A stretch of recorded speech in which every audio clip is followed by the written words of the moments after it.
So good morning and welcome to Unique Eats and Garden Treats. Some friends and family have asked me if I would do a garden tour video this summer. I've been a bit on the fence about it as we've been having a pretty serious drought here, so the gardens aren't really looking that fantastic this year. I think we've gotten about 10 minutes of light rain in the last 6 weeks, but they're still alive, so we'll go on a bit of a quick tour and I'll show you what's what.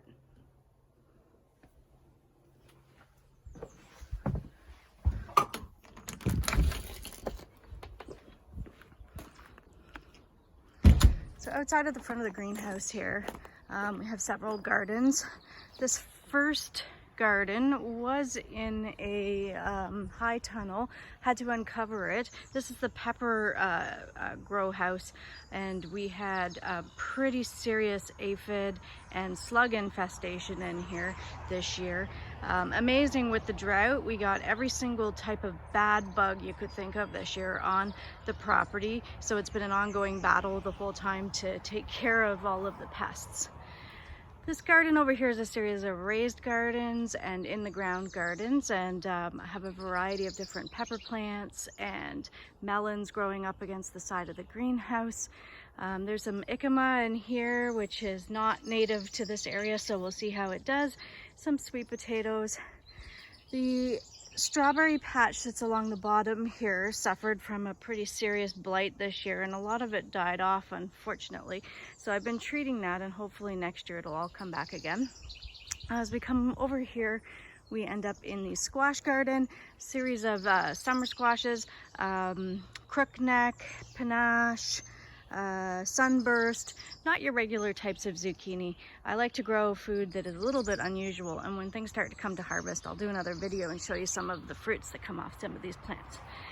And in here we have winter squash and pumpkins of varieties, and they will grow vertically over the trellises, like this jacksprat pumpkin is growing right now over top of this trellis. It helps keep the powdery mildew and other funguses at bay. Also helps you see the bugs so you can kill them. An interesting note with potatoes and potato beetles, I learned this year that a trap crop for potato beetles, if you don't want them on your potatoes, is to grow ground cherries and tomatitos. I haven't had a single potato beetle on my potatoes, which are growing right next to my ground cherries. My ground cherries have been badly infested with them. Fortunately, they're a little easier to find them on the ground cherries, and so I was able to pick them off and stay on top of them. It's still an ongoing battle, but hopefully we'll win long enough to get a good harvest. Cabbages in the ground, just found caterpillars in these the other day.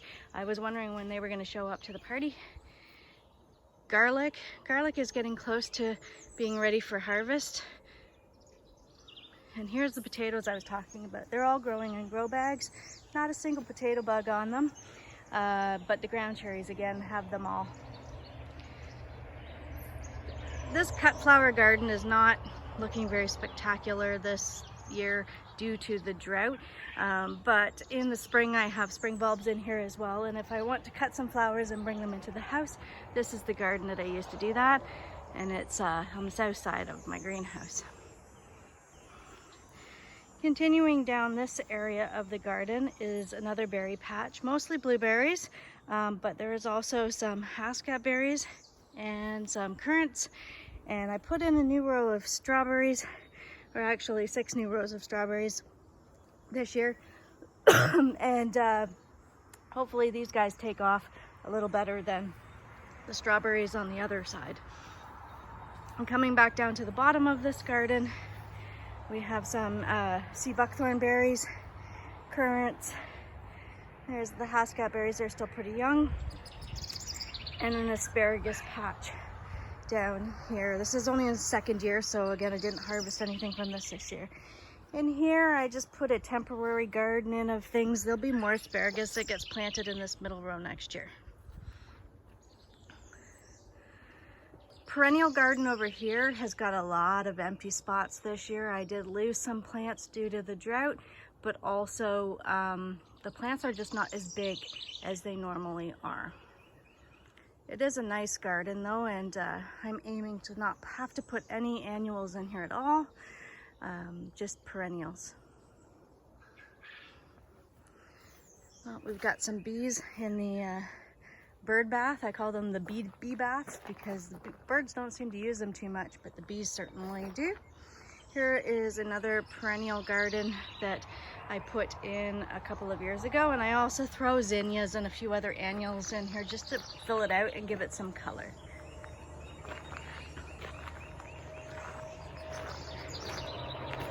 And if we come back to the back of the property, we have a couple of, oh, there's a bunny running across the yard, but we have over in the corner 2 beehives. This May we started our first 2 honeybee colonies. We purchased our bees from Dancing Bee in Port Hope. I highly recommend them if you're looking into getting into beekeeping. They've been very helpful along the way in our learning experience. We just put our honey supers on a couple of weeks ago, and so hopefully later this summer we'll be able to harvest some honey for ourselves.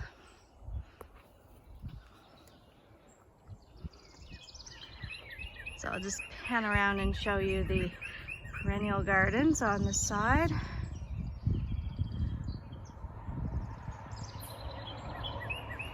If we got some rain, even just a little bit of rain, I'm sure these plants would totally perk up. But unfortunately, it doesn't seem to be in the cards for this year. My compost pile. I won't focus too much on that. It's a bit of a mess. I need to get in there and turn it, I guess. So I like to do some vertical gardening because although we do have quite a bit of space out here, it does take less room, and also it's less room to that I have to weed, and it's easier to water. We did put in some irrigation systems this year to help with some of the watering.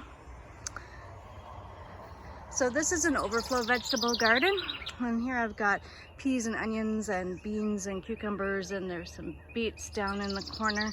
These peas are still sitting here because they are a rare seed, and so I'm letting them go to seed so that I can collect them and plant them next year. If we weren't in a drought, these tomato plants would be probably, right now they're about 6 feet tall, but they would be growing at least to the tops of these arches, and perhaps even over to the other side. But again, everything this year is a little bit smaller than usual, and things are not quite as healthy. I'm expecting that we won't have quite as a bumper crop a year of the harvest, and the bugs have just been incredible. I think it's been the worst pest since we moved here, and we've been in this location for about 7 years now, and this year has been just incredible for the amount of pests in the garden. Over here, there used to be an old hot tub here that never worked and was rotting in place, so we removed it, put in a bit more gravel, and built an herb garden around it, which I think looks a lot better. And then behind the annual herb garden is our perennial herb garden, with a couple of my only surviving sunflowers in the back. I really like to do pathways and make the garden feel a bit cottagey in appearance, so I have these little pathways that I've built everywhere, and they're not done yet, but there'll be more. All along the ground here in front of the gazebo is mint. I think there's 9 kinds of mint in there that I actually harvest and dry and make tea out of. And annuals all in this flower box that I grew from seed just for some nice color around the gazebo when you're sitting in there having a meal. Now, they are not looking that great this year, and they're not very colorful. Again, that's due to the weather. Hopefully we get some rain soon. This garden got put in last year, and essentially it is all perennials, and it's just meant to have kind of a shady, cottagey feel. Our screen house is in the back there, just a nice backdrop to a place to relax. this garden is still a bit of a work in progress. The plants have matured quite a bit since they got put in, but they still have quite a ways to go.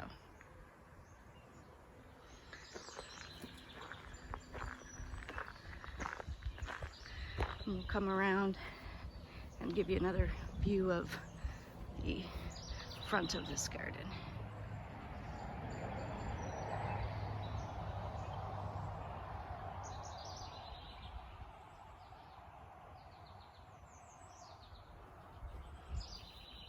Along the sides of the property, along the fence line, I've been doing some work to dig out the gardens along here. The perennials had kind of outgrown their space that they were allotted. Wasn't that much space. So I've been digging them out. I will put a whole pile of daffodils and tulip bulbs in here in the fall for next year, and also let these perennials move out a little bit more into the new space.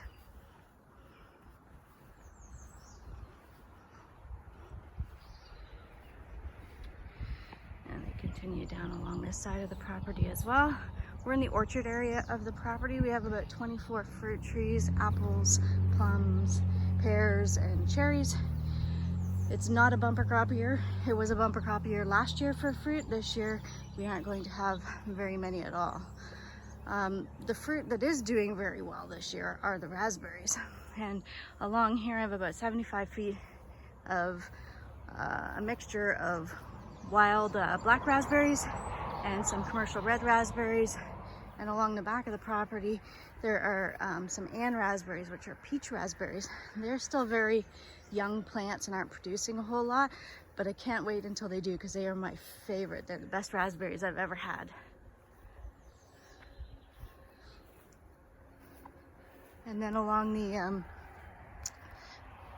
the back end, if you go past the garbage can that collects fruit, is the blackberry patch, and those will be the later in the fall when those are ready. So here's our orchard. This way. So we'll go back across into the main vegetable garden, and it's also where we house the quail. We have 36 quail. There were supposed to be 30 females and 6 males, but one thing that I've learned is it's very hard to sex quails when they're babies, and so we did end up with a couple extra males so far, but that's okay. The ratio is still good, and they all seem to be somewhat getting along. The males are a little bit rowdy, but they're doing well in there, and we've already been harvesting eggs from them every day, which is great. Quail eggs are pretty yummy. They taste a lot like chicken eggs, very tiny, about 3 quail eggs for 1 chicken egg, but they are very good, and the birds are very beautiful and interesting and curious, and they try to escape a lot.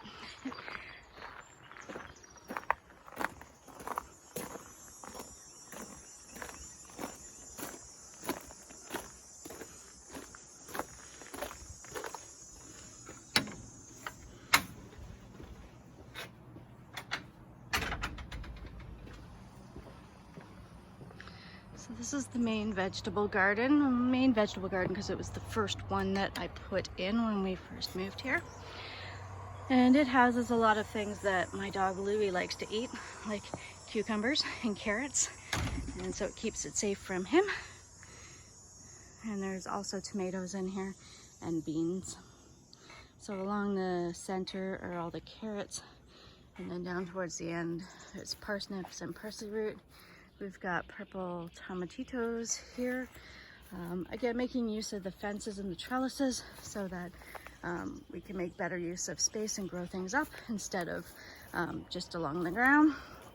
So the beans are actually a little bit smaller than usual, but they are getting to the top of the trellises very slowly. So hopefully by the time they start producing, they'll be hanging lovely from the top, and they'll be easier to pick.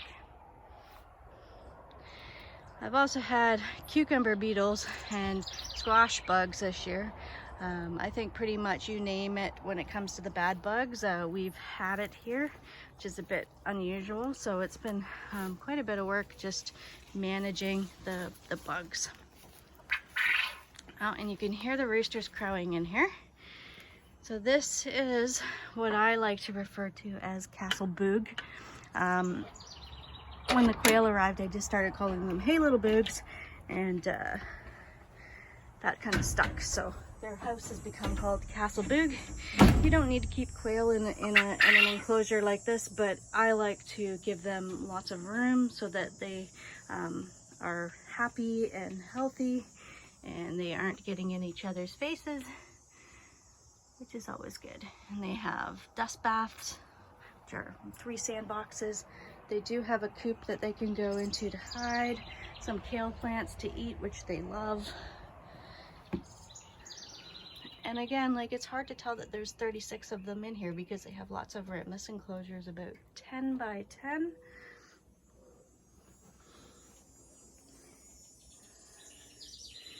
This is a Tibetan quail. It's pretty shy. So all of these are Japanese Coturnix quails. So they're all the same type of quail. They just come in various different colors. This is an Italian. This is what's referred to as the common quail or a pharaoh. We also have calicos in here, and there is an English white in here who doesn't like me much, so he always runs and hides when I come out. Oh, and there he is, and he's the one that's singing the song. So this is the Boog Castle, Castle Boog. Right now we're getting about 9 to 13 eggs a day. And there'll be more than that once the younger batch reaches maturity. So there's just a couple more gardens in the front yard that I will put on this video today. Just double checking that quail enclosure. They are trying to escape these days. They want to be in that garden very badly.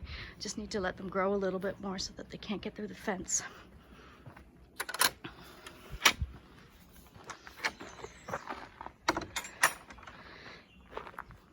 The thing that grows best here in the front yard is mosquitoes. They're particularly nasty. This front garden is what I call a temporary garden. It's all annuals and a lot of things that I have to dig up, only because this garden is not permanent. We will be building a front porch here at some point, and so this garden and walkway will actually not be here when we do that. So I didn't want to lose any beautiful perennial plants. This interesting looking plant right here is Love Lies Bleeding Amaranth. There's another type of amaranth, zinnias and dahlias. Lots of lovely annuals in the front garden just for some color temporarily until one day when we get around to building the actual front porch there. This garden here in the front, I've tried to do some things with it, but it's very swampy in here. This is the only area that actually stays wet when we're in a drought, and I've had to water it a couple of times, but it mostly just has shade plants in here that also deal well under walnut trees because there's lots of walnut trees on this property. The peonies are all finished now, but the peonies line the fence line in the front of the house. And again, we have our second bee bath over here. This one's more popular than the other one. I think it's because it's more shallow. And these are all perennials in this front garden here and in the garden behind it. The garden behind the fence is largely echinacea. It has some hydrangea in there and some lilies. The lilies I have to move though. They got badly eaten by lily beetles this year, but also the echinacea is crowding them out, so I'll have to relocate them to another location.